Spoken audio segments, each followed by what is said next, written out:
Assalamualaikum warahmatullahi wabarakatuh. Perkenalkan, nama saya Kurnia Amalia. Saya dari Program Studi Pendidikan Matematika Universitas Muhammadiyah Profesor Dr. Hamka. Kali ini saya ingin membahas sedikit mengenai aspek-aspek perkembangan yang terjadi pada peserta didik. Baik, kita mulai saja. Yang pertama adalah, apa itu perkembangan? Jadi, perkembangan atau development ini bisa dikatakan sebagai serangkaian perubahan progresif baik berupa jasmani maupun tingkah laku yang terjadi akibat proses kematangan dan pengalaman mulai dari lahir hingga meninggal dunia. Baik, jadi di sini menurut psikologi ada 3 arti dari perkembangan. Pertama, perubahan yang berkesinambungan dan progresif pada organisme. Yang kedua adalah perubahan bentuk jasmani. Yang ketiga adalah kedewasaan atau kemunculan pola-pola dari tingkah laku yang tidak dapat dipelajari. Baik, di sini untuk aspek-aspek perkembangan sendiri terdapat 7 aspek. Yang pertama aspek fisik, kognitif, emosi, bahasa, lalu ada sosial, moral, dan agama. Baik, pertama adalah aspek fisik. Seperti namanya aspek fisik, yaitu perubahan fisik. Bisa dikatakan perubahan bentuk postur tubuh ataupun perubahan yang terjadi pada organ-organ tubuh manusia seperti otak, kapasitas sensorik ataupun kapasitas motorik. Jadi di sini perubahan fisik apa saja sih yang terjadi? Yang pertama adalah sistem syaraf atau perkembangan kecerdasan dan emosi. Yang kedua otot-otot, yaitu adalah kemampuan motoriknya. Yang ketiga adalah kelenjar endokrin atau perubahan pola tingkah laku atau dikarenakan hormon. Yang terakhir adalah struktur fisik itu sendiri, baik perubahan tinggi, berat badan, dan proporsional.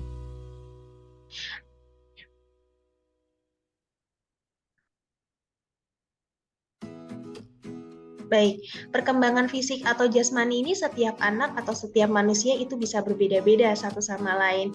Ini bisa terjadi karena banyak hal. Pertama, yang paling sangat berpengaruh adalah nutrisi atau gizinya, lingkungannya, perlakuan dari orang sekitarnya, kebiasaan hidupnya, dan lain-lain. Jadi jika nutrisi yang masuk ke dalam tubuh manusia tersebut cukup, maka kesehatannya bisa terjaga. Ini sangat mempengaruhi dari perkembangan fisik anak.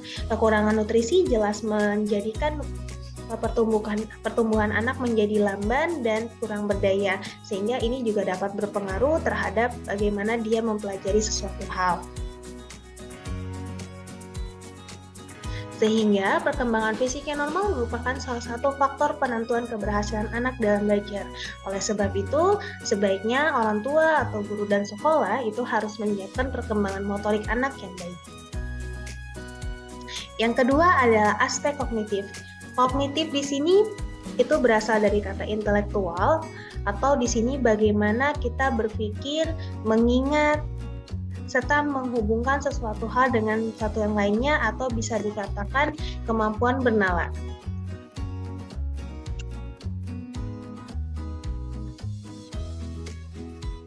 Jadi perkembangan kognitif ini sendiri, ini adalah perubahan kemampuan mental seperti belajar, memori, mengingat, dan juga berbahasa.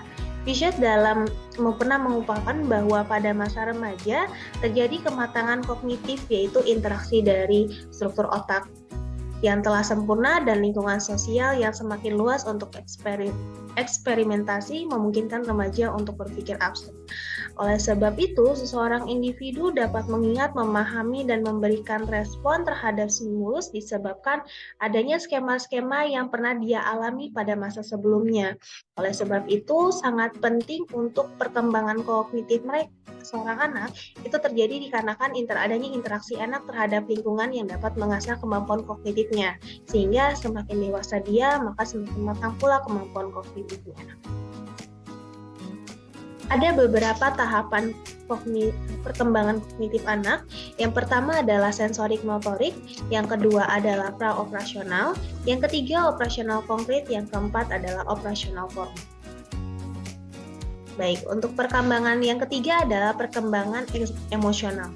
Emosi sendiri ini bisa dikatakan sebagai suatu respon atau keadaan yang terangsang dari luar ataupun perubahan perilaku dikarenakan ada stimulus dari luar. Jadi untuk aspek emosional atau perubahan emosi sendiri ini sebenarnya sudah ada sejak kita masih bayi. Namun perkembangan emosional sendiri ini juga ada muncul beberapa seperti perasaan kecemasan, rasa takut, rasa senang, dan lain-lain seiring dengan anak itu tumbuh. Untuk perkembangan emosi sendiri, ini lebih banyak disebabkan oleh faktor lingkungan ataupun pendidikan rumah.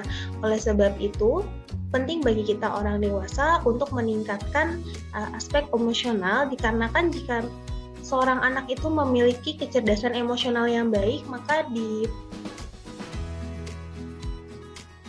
dapat dinalarkan bahwa seorang anak tersebut ini bisa memiliki hasil pencapaian belajar yang baik juga. Jadi mohon maaf, ini untuk upaya-upaya yang dilakukan untuk mengembangkan aspek perkembangan emosinya. Ini yang pertama adalah mengembangkan iklim kelas yang bebas dari ketegangan. Yang kedua, memperlakukan peserta didik sebagai individu yang mempunyai harga diri. Yang ketiga, memberikan nilai secara objektif. Yang keempat adalah menghargai hasil karya peserta didik. Baik, untuk aspek selanjutnya adalah aspek bahasa. Jadi bahasa itu dianggap merupakan alat komunikasi manusia satu dengan lainnya. Tetapi tidak hanya itu, jika lebih didalami, maka bahasa ini bisa digunakan untuk mengemukakan isi pikiran yang dapat digunakan untuk memecahkan masalah. Ada 2 tahapan untuk proses perkembangan bahasa.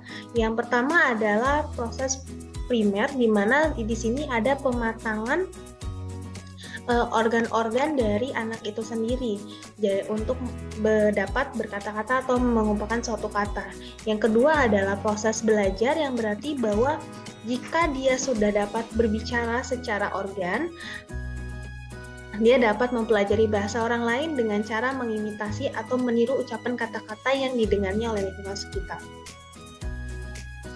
Untuk perkembangan bahasa sendiri, ini menurut ilmuwan Jerman yaitu Clara dan William Stern, ada 4 tahapan. Yang pertama itu adalah mengucap satu kata. Jadi pada masa ini seorang anak ini hanya bisa mengucap satu kata karena memang di sini terdapat interaksi antara bibirnya, tenggorokan, mulut seperti itu. Dan jadi untuk pematangan masih berupa pematangan organ-organnya. Yang kedua, mulai bisa memberikan 1-2 nama. Yang ketiga, sudah bisa mulai mengucapkan kalimat tunggal pada umur 2-3 tahun. Yang terakhir adalah dapat mengucapkan kalimat majemuk. Ini sudah terjadi ketika umur 4 tahun hingga dewasa. Jadi pengaruh perkembangan bahasa terhadap kebiasaan belajar salah satunya adalah dapat berinteraksi dengan orang lain untuk saling bertanya, saling mengisi pengetahuan melalui dialog atau percakapan antar sesama. Selanjutnya adalah aspek sosial.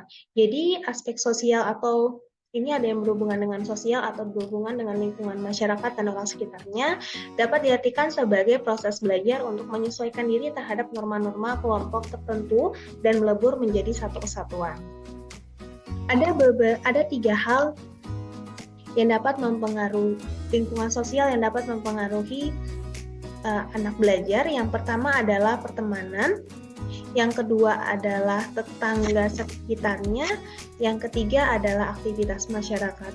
Jadi di sini bagaimana orang tua ini bisa memberikan arahan kepada anaknya untuk pada aktivitas masyarakat dan tetangga sekitarnya. Untuk pertemanan sendiri, jika memang untuk pergaulan seorang anak itu baik, maka biasanya hasil belajarnya pun juga baik. Oleh sebab itu, sebagai orang tua ini harus mengawasi dan memberi pengertian terhadap lingkungan sosial anak itu. Selanjutnya yang keenam adalah aspek moral.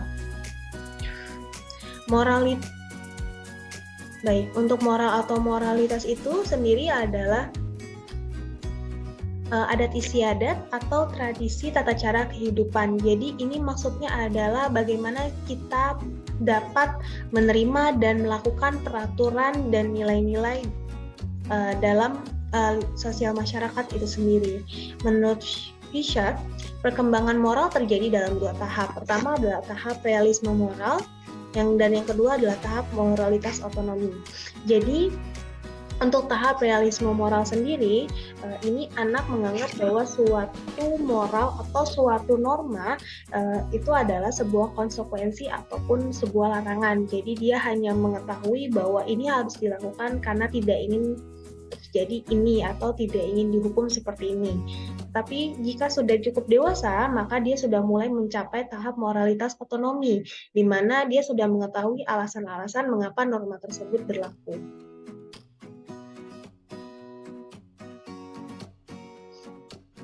Yang terakhir adalah aspek agama.